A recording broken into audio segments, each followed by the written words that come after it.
अस्सलाम dear students, जैसे कि आप जानते हैं क्लास 9 सब्जेक्ट ज्योग्राफी और टॉपिक का नाम है फिजिकल फीचर्स ऑफ इंडिया। जैसे सबसे पहले हमने पढ़े नॉर्दर्न माउंटेन्स, फिर हमने पढ़ा नॉर्दर्न प्लेन्स या जिनको गैंगस्ट प्लेन्स बोला जाता है, ये भी पढ़ा। और इसका तीसरा टॉपिक जो है वो है पेनिनसुला प्लेट्यू। पेनिनसुला क्या होता है, प्लेट्यू क्या होता है? पेनिनसुला होता है वो लैंड मास जो 3 साइड्स से वाटर से गिरा हुआ हो और एक साइड लैंड हो, उसको बोला जाता है पेनिनसुला। तो इंडिया को क्यों पेनिनसुला बोला जाता है? क्योंकि इंडिया जो है, जो साउदर्न पार्ट इंडिया का है, यहाँ गल्फ ऑफ काई से लेके वेस्ट बंगाल तक जो ये कोस्टल एरिया आता है, या इसको हम पेनिनसुला बोलती है। अरेबियन सी, यहाँ बे ऑफ बंगाल, और यहाँ पे आता है इंडियन ओशन। ये 3 साइड से पानी से घिरा हुआ है और बीच में जो लैंड मास, इसको पेनिनसुला बोला जाता है। प्लेट्यू होता है टेबल लैंड, प्लेन फिर थोड़ा ऊपर, तो इसको प्लेट्यू बोलते हैं। दूसरी बात जो आपको समझनी है, जो ये पेनिनसुला प्लेट्यू इंडिया का है, ये कहाँ पे लाई करता है और ये क्या है?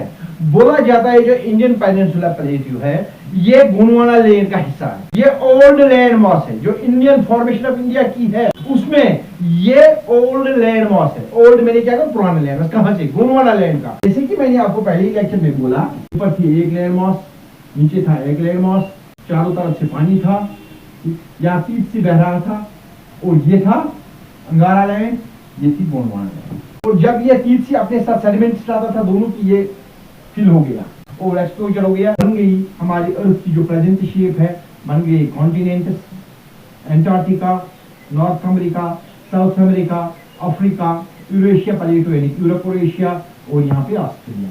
7 कॉन्टिनेंट्स फॉर्मेशन। इंडिया बताया जाता है, बोला जाता है ये इस गोंडवाना लैंड का हिस्सा है, ये एक ओल्ड लैंड मास है। इंडिया का रफ डायग्राम है, निकलता है 2, यहाँ से एक और यहाँ से। इसको बोला जाता है नर्मदा, और इसको बोला जाता है तापी, नर्मदा रिवर। इसके ऊपर जो भी पोर्शन आता है, चाहे उसमें डेजर्ट आता है, थार डेजर्ट आता है, अरावली हिल रेंज आते हैं, विंध्या आता है, सतपुरा रेंज आता है, या नॉर्दर्न, इसको बोला जाता है सेंट्रल हाईलैंड। नीचे वाला पोर्शन है ये, इसको बोला जाता है पेनिनसुला प्लेट्यू या सेंट्रल हाईलैंड। इग्निशियस और सेडिमेंट रॉक्स से बना हुआ है। जो हमारे देश में कोल निकलता है, सबसे ज्यादा यही पाया जाता है, क्योंकि ये गोंडवाना लैंड का हिस्सा है। तो मेंशन करो ओल्ड माउंटेन रेंज अरावली। यहाँ से जो रिवर्स, हिमालय से जो रिवर्स होते हैं, ये इनमें साल भर पानी, क्योंकि वहां पे बर्फ रहती है और बर्फ जब गर्मी में पिघलती है तो पानी आता है, तो इनमें साल भर पानी रहता है। पेनिनसुला रिवर्स है, साल भर नहीं चलते। जब बारिश होती है तो इनमें पानी होता है, और कभी कभी जब बारिश नहीं होती है तो कुछ रिवर जो है वो सूख भी जाते हैं। तो सेंट्रल हाईलैंड का या राजस्थान का सबसे बड़ा रिवर है लुना रिवर। ये बारिश होती है, रिवर अपीयर होता है, बारिश बंद होती है, रिवर डिसअपीयर होता है। तरफ से कहां से लेके यहाँ तक, इसको बोला जाता है वेस्टर्न घाट्स। क्या बोला जाता है? वेस्टर्न घाट्स। इसको बोला जाता है ईस्टर्न घाट्स। ये दोनों आते हैं इसमें, वेस्टर्न घाट्स, ईस्टर्न घाट्स। नर्मदा, जो भी रिवर यहाँ पे निकलते हैं, चाहे Godavari, Krishna, Kaveri, Narmada, east side flow करते हैं, क्योंकि इंडिया का जो झुकाव है ये ईस्ट वर्ड थोड़ा सा ज्यादा है। तो जो भी यहाँ से रिवर निकलती है, ये बे ऑफ बंगाल में जाती है। और नर्मदा जो है ये रिफ्ट वैली से होकर निकलता है और ये जाता है अरेबियन सी में। ये ईस्ट कन्याकुमारी में, ये दोनों वेस्टर्न और ईस्टर्न घाट्स का मेल जो होता है। अब है डेजर्ट। डेजर्ट क्या होता है? रेगिस्तान।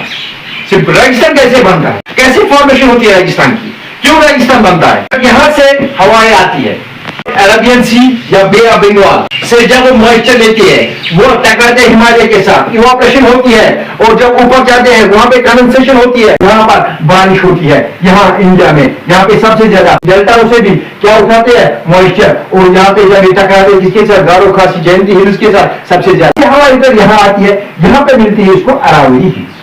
ऊपर से कम हवाएं जाती है पार, तो यहाँ पे होती है कम रेनफॉल। तो थार डेजर्ट है, ये 85% इंडिया में लाई करता है और 15% पाकिस्तान में लाई करता है। जब बारिश होती है, जब कम ही होती है, लेकिन जब भी होती है तो यहाँ जो स्ट्रीम्स होती है, जो नदियां होती है, वो अपीयर होती है, ये नदियां नजर आती है। बारिश बंद होती है तो नदियां, ये जो स्ट्रीम्स होती है, ये डिसअपीयर, ये गायब हो जाती है। इंडिया को समंदर भी पास में है, माउंटेन्स भी है, कोस्टल प्लेन्स भी है, प्लेट्यूज भी है, आइलैंड्स भी है, सब कुछ है।